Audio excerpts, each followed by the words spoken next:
Danger Dolan. From intruders in the home living there for months without your knowledge, to aliens that rock back and forth on your front porch, we count 15 frightening true stories from the folks over at Reddit. A link to the full set of stories is in the description box below.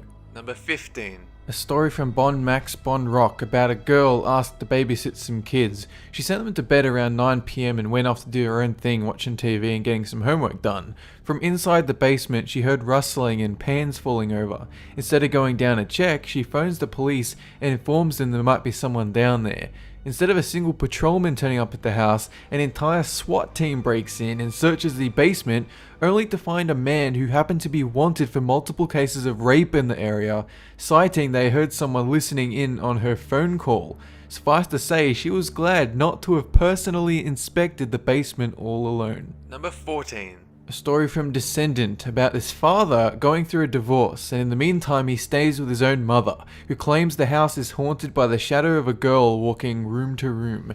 Since he and his wife share custody of his daughter, on some nights she stays with her mother and others her father. One particular week in the middle of the night, the father is on the computer. Out of the corner of his eye, he catches his daughter sneaking into the kitchen, where she stops dead and stares at him for a few minutes. But he doesn't look at her, since he figured she would just go back to bed, which she did. And when he checked on her a while later, he realized with a sick feeling in his gut that her bed was empty. She had been staying at her mother's that week. Number 13. A story from Lumos the Nox. This one father has a son aged about 4 or 5 called Hunter. When he gets bad dreams, he'll climb into his parents' bed. One particular night, the father hears his son calling from the next room, only he doesn't say dad, he calls him by his full name. When the father goes to check on Hunter, asking what's up, he finds Hunter asleep, and when roused, Hunter merely mentions, "Dad, when they call you, you're not supposed to answer."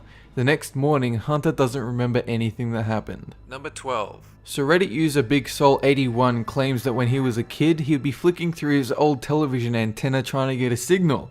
One day at around 2 AM, he found one with a strange rhythmic crackling sound that went for a while before cutting itself dead. Instead, a voice crops up to whisper, "It doesn't work, we're already dead, we are already dead."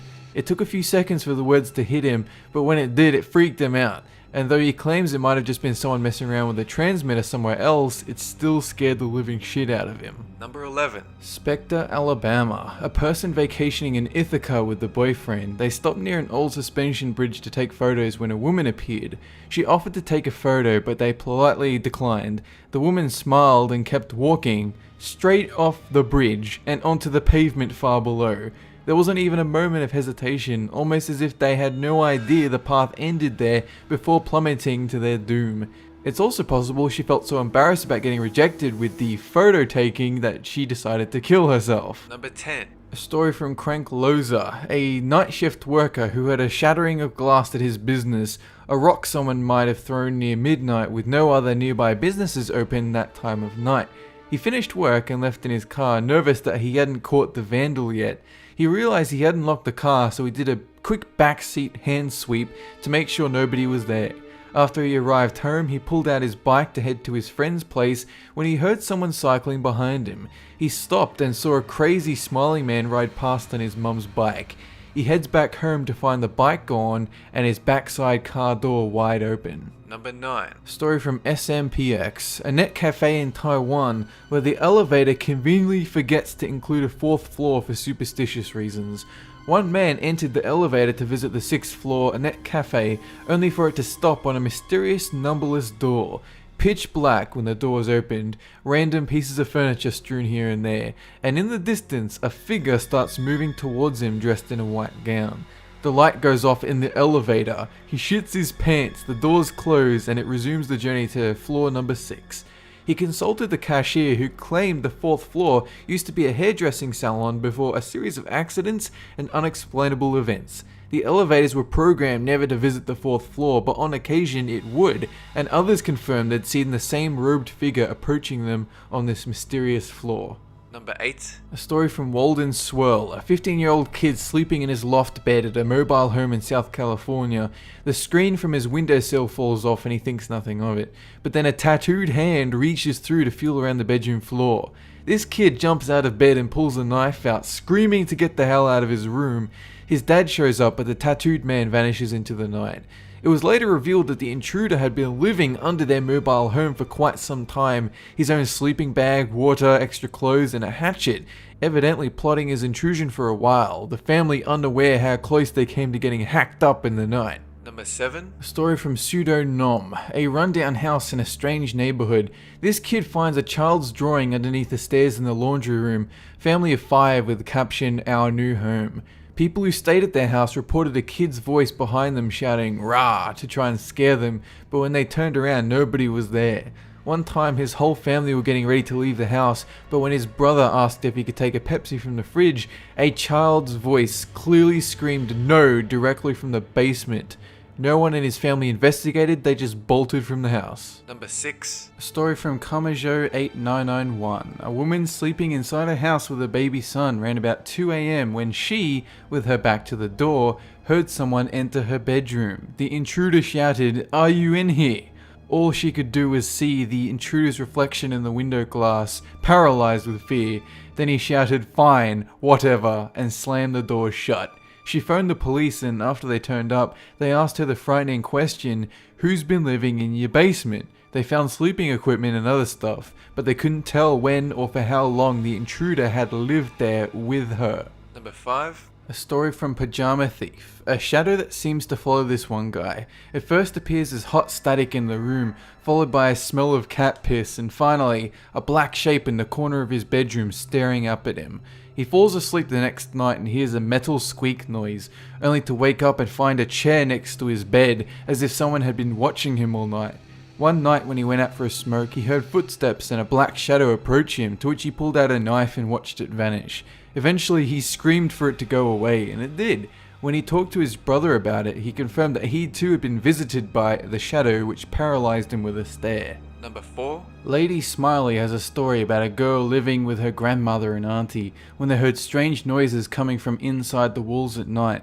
Figuring they might be rats, her grandma moved some furniture that had come with the building, only to find a suspicious piece of plywood which, when torn off, revealed a tiny child-sized door. Inside the door was a hallway, and at the end of the hallway, a room filled with dust and a single chair in the center. All along the wall were 3-fingered gouge marks, as if a monster had torn the place up, and the marks were fresh, no dust on them at all. They resealed the door and never went back inside. Number 3. Gibsonton has a story about a friend who lived by herself while attending college, came home one day to find clothes were out of place, papers and things she couldn't even recognize in the room. She called the police, who turned up to reveal nobody was there, but looking through her computer they found hundreds of love letters all addressed to her. Each letter ended with the same words, "If you don't believe me, just look under your bed." She did, only to find hundreds of used condoms. They can never find out who it was, but they always assumed it was a maintenance worker with spare keys that might have entered her apartment at night or when she was away. Number 2. Kraken with a story about a man waiting for his wife one night on the weekend, washing dishes when the motion sensor light on the back patio lit up. He grabbed the knife and peeked through the curtains on his door to see a grey creature squatting on the ground just out of light's reach, rocking back and forth. And as he stared at it, the creature stood up fully. What he saw on the creature's face made him jump back in terror. Giant red eyes too big for its face. Featureless and expressionless, one of those grey alien creatures. It approached the door, the man screamed at it, the lights went off, and the creature vanished. He scoped out the backyard, but he never saw it again. Number 1. So this is a story my own dad once told me about a house we used to live in. He kept it to himself for a long time because he didn't want to scare my mum into making us move house. So back when my sister was about 7 years old, she would sleep in my parents' bed, but one night my dad woke up in the middle of the night to see something strange. He saw a girl that looked similar to my sister, a bit younger than her, standing next to my mother's sleeping body, staring down at her looking extremely sad. My dad called her name, but she didn't respond, and that's when my dad realized it wasn't her, it wasn't my sister. She ran out of the room, he gave chase, but she vanished into the hallways. He checked on my sister, but she was still asleep. He swore to his dying day that she looked exactly like another daughter of his might look, staring down at my mother for who knows what reason. That's it for this countdown, and have a good one!